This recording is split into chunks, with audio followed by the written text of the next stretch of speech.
కృష్ణుడా, నేను నీకు ఇవాళ కొన్ని విషయాలు చెప్తాను విను.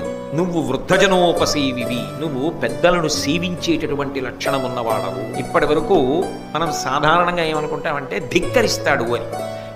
కృష్ణుడు ఏమంటున్నాడంటే, నువ్వు పెద్దలను సేవించే లక్షణం ఉన్నవాడివి, ధర్మ సంవేదివి, ధర్మము బాగా తెలుసున్నవాడివి. తెలియంగా వినుము, నేను నీకు ఒకటి చెప్తాను, బాగా విను. ఒకప్పుడు ఒక సిద్ధుడిచ్చినటువంటి మంత్రబలం కారణం చేత సూర్యుని యొక్క అనుగ్రహ విశేషంగా కుంతీదేవి ఒక కుమారుణ్ణి కంది. ఆ కుమారుడే నువ్వు. కాబట్టి నువ్వు ధర్మరీత్యా ఆలోచిస్తే పాండురాజు యొక్క పెద్ద కుమారుడు, ధర్మరాజు కన్నా పెద్దవాడి. నువ్వు నాతో రా, నేను ఈ విషయాలు నిన్ను తీసుకెళ్లి ధర్మరాజుకి చెప్తాను.